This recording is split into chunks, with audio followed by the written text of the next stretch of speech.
Qin Shi Huang 259-210AC, El dragón tirano y la forja de China. Prólogo en El devorador de reinos. El mundo no se unifica con discursos, ni con filosofía, ni con buenas intenciones. El mundo, o al menos el mundo antiguo, se unifica con una violencia tan absoluta y sistemática que el enemigo pierde incluso la capacidad de imaginar la rebelión. Hace más de 2000 años, el territorio que hoy llamamos China no era un país, era un matadero, un mosaico de 7 estados atrapados en una guerra perpetua que duró 250 años, una era bañada en sangre conocida como los reinos combatientes. En medio de este apocalipsis generacional, donde millones de campesinos morían en los campos de batalla y los reyes caían como piezas de ajedrez, surgió un hombre que decidió que la única forma de detener el caos era convertirse él mismo en el caos supremo. Su nombre era Jing Zheng, pero la historia lo recordaría con un título que él mismo inventó, un título que lo elevaba por encima de los reyes y lo igualaba a los dioses Qin Shi Huang, el primer emperador. Esta no es solo la historia de cómo se construyó la Gran Muralla o el ejército de Terracota, es la historia psicológica de un tirano traumatizado que, aterrado por la muerte y la traición,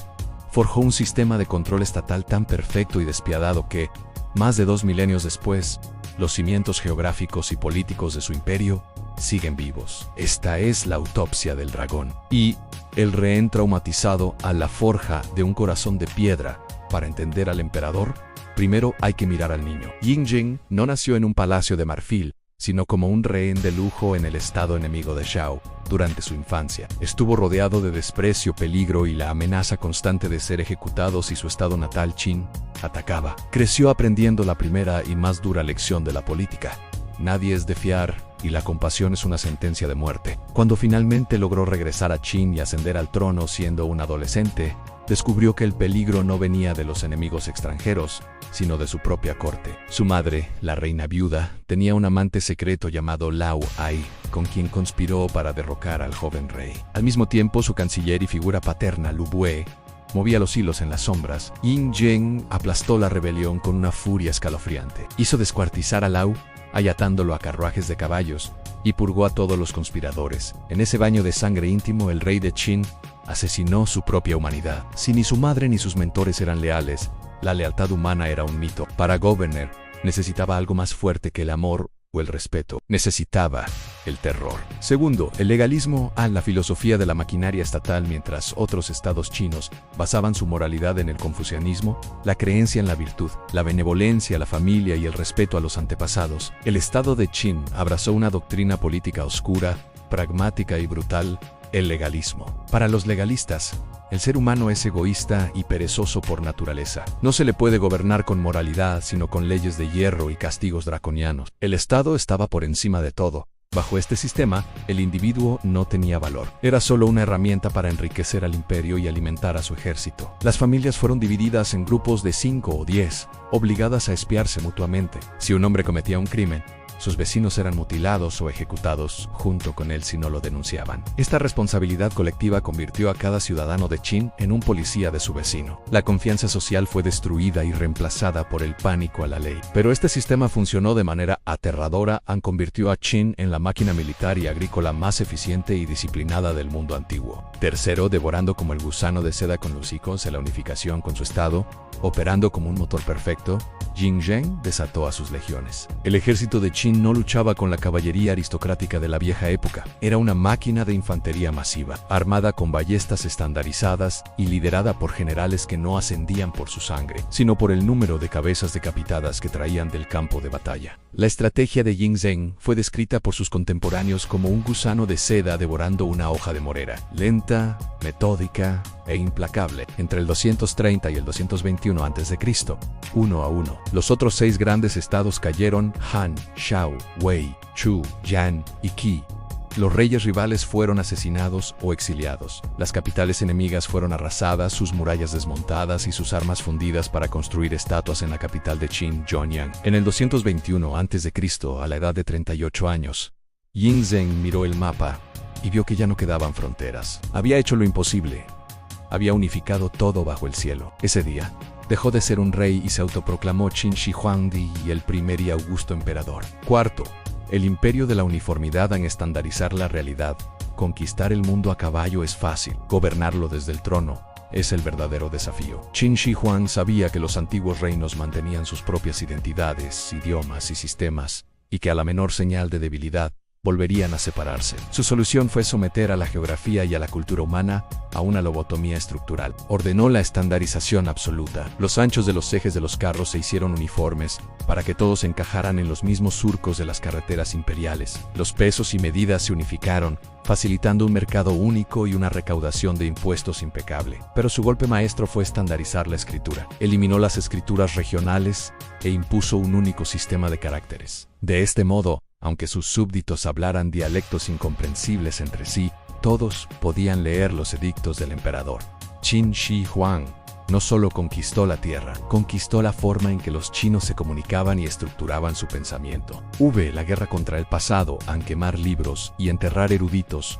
El emperador despreciaba la historia, consideraba que los intelectuales usaban los textos antiguos para criticar su régimen totalitario. Para el legalismo, el pasado no es un maestro un estorbo. El primer emperador no quería que su pueblo imaginara otro sistema de gobierno que no fuera el suyo. En el 213 a.C., emitió el edicto de censura más famoso de la antigüedad. Ordenó confiscar y quemar todos los libros de historia, filosofía y poesía que no pertenecieran al estado de Qin. Solo se salvaron los manuales de agricultura, medicina y adivinación. Cualquiera que fuera sorprendido discutiendo a los antiguos filósofos como Confucio sería ejecutado. Al año siguiente, cuando un grupo de eruditos criticó su vanidad y sus políticas, Qin Shi Huang llevó el terror un paso más allá. Ordenó que 460 intelectuales fueran enterrados vivos en su capital. El emperador aniquiló la memoria de China para asegurarse de que la historia del mundo comenzara, literalmente, con él. Sexto, la Gran Muralla Nu, un escudo forjado con huesos asegurado el orden interno mediante el terror. El emperador miró hacia el norte. Allí, las tribus nómadas de las estepas, los Yongnu, amenazaban su imperio con sus veloces arqueros a caballo. La respuesta de Qin Shi Huang fue un proyecto de una escala megalómana: unir y extender las murallas fragmentadas de los antiguos estados del norte para crear una barrera continua. Cientos de miles de campesinos, prisioneros de guerra y convictos fueron enviados a las montañas escarpadas y a los desiertos helados. Trabajar en la muralla era, en la práctica, una sentencia de muerte. El hambre, el frío y el agotamiento diezmaron a los trabajadores, que, según las leyendas, eran enterrados dentro de los propios cimientos de tierra apisonada y piedra. La Gran Muralla no era solo una barrera militar, era un instrumento de ingeniería política. Mantenía a los nómadas fuera, sí, pero también mantenía a los ciudadanos de Qin dentro, y agotaba la energía excedente de la población masculina, evitando así que tuvieran el tiempo y la fuerza para rebelarse. Era un monumento al control. Séptimo, la paranoia y la obsesión por la inmortalidad. Irónicamente, el hombre que tenía el poder de vida o muerte sobre millones era esclavo del miedo más primitivo, el miedo a morir. Qin Shi Huang sobrevivió a múltiples intentos de asesinato, el más famoso protagonizado por el asesino Jin Ke, quien intentó apuñalarlo en la sala del trono con una daga envenenada oculta en un mapa. Estos eventos destrozaron los últimos vestigios de la salud mental del emperador. Se volvió paranoico. Se movía en secreto a través de una red de pasadizos y túneles que conectaban sus 270 palacios para que nadie supiera dónde dormía. Y entonces comenzó su última y más desesperada conquista en la guerra contra la mortalidad. Envió expediciones marítimas masivas lideradas por alquimistas hacia el Mar del Este en busca de las míticas Islas de los Inmortales y el elixir de la vida eterna, expediciones que, irónicamente, algunos creen que poblaron Japón. En su corte, los hechiceros le daban píldoras y pociones para prolongar su vida. Trágicamente, muchas de estas píldoras contenían cinabrio, es decir, mercurio. El hombre que quería vivir para siempre se estaba envenenando lentamente a sí mismo. Octavo, el ejército de terracota en la invasión del más allá. A pesar de su búsqueda de la vida eterna, el emperador, como un pragmático de corazón frío, se preparó para lo peor. Si la muerte venía por él, no iría al inframundo como un alma solitaria, iría como un conquistador. Cerca de la ciudad de Xi'an, ordenó la construcción del mausoleo más extravagante de la historia humana. Un ejército entero de terracota, más de 8,000 soldados con sus caballos cajus, diguejas, arqueros y generales, todos de tamaño real. Cada rostro fue esculpido con rasgos individuales, un esfuerzo de producción en masa y maestría artística que desafía la imaginación. Estaban formados en perfecta formación de batalla, custodiando la tumba de su amo. Los antiguos registros del historiador Sima Qian Afirman que la cámara funeraria central, aún no excavada hoy en día, contiene un techo de perlas que imita las constelaciones, y ríos y océanos hechos de mercurio líquido, que fluyen mecánicamente. El emperador construyó una réplica en miniatura de su imperio para gobernarla durante toda la eternidad. Noveno, la muerte del dragón y la comedia de los peces podridos en el 210 a.C. Durante una de sus constantes giras de inspección por las provincias orientales, el veneno de mercurio y el agotamiento finalmente cobraron su precio. A miles de kilómetros de su capital, en medio del ardiente verano, Qin Shi Huang, el hombre que unificó el mundo, murió. Lo que siguió fue digno de una tragedia macabra. Su eunuco principal, Zhao Gao, y el canciller, Li Si, sabían que si la noticia de su muerte se filtraba antes de regresar a la capital, el imperio entero estallaría en una rebelión instantánea, así que ocultaron la muerte. Sentaron el cadáver del emperador en su carruaje cerrado, llevándole comidas y leyendo decretos falsos en su nombre. Cuando el calor del verano hizo que el cadáver del monarca divino comenzara a pudrirse y a oler, los conspiradores ordenaron que carros cargados de pescado podrido viajaran delante y detrás del carruaje imperial para disfrazar el hedor de la muerte. Así, envuelto en el olor del pescado muerto, el conquistador de China regresó a su capital. El colapso del imperio de arena, la ironía final de la dinastía Qin, fue su fragilidad. Qin Shi Huang había decretado que su dinastía duraría 10.000 generaciones. Apenas sobrevivió 3 años después de su muerte. Los conspiradores forzaron al príncipe heredero legítimo a suicidarse y colocaron a un hijo menor, débil y manipulable, en el trono. Sin la voluntad de hierro y el terror paralizante que emanaba de Qin Shi Huang, el odio reprimido de millones de súbditos estalló como un volcán. Los campesinos, los restos de la antigua nobleza, los soldados forzados, todos se alzaron en armas. El grandioso imperio Qin fue incendiado. Su capital, Pyongyang, ardió durante semanas. Su biblioteca, aquella que guardaba las únicas copias de los libros que él mismo había censurado, fue reducida a cenizas, perdiéndose el conocimiento antiguo para siempre. El imperio colapsó sobre su propio peso tiránico. Epílogo: la paradoja de la tiranía. Al final, la dinastía Qin fue un relámpago en la historia violenta, cegadora y breve. Pero cuando la dinastía Han tomó el poder poco después,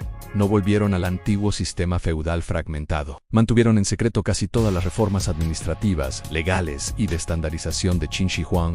Habían odiado al hombre, pero el sistema era demasiado perfecto como para desecharlo. Qin Shi Huang es el enigma definitivo de la civilización. Fue un monstruo sediento de sangre, un ególatra paranoico que quemó el conocimiento y sacrificó vidas humanas como si fueran leña para la maquinaria del Estado. Pero al hacerlo, rompió la espina dorsal del feudalismo y soldó las partes de un continente de manera tan profunda que el concepto de China como una entidad singular sobrevivió a incontables guerras civiles y dinastías. Nos deja una lección oscura y perturbadora. A veces, los cimientos de la civilización no están hechos de justicia, filosofía o razón. A veces, la arquitectura de una nación eterna requiere el cemento del terror, la sangre de millones y la voluntad inquebrantable de un solo hombre que, al intentar vencer a la muerte, terminó encadenando a la historia.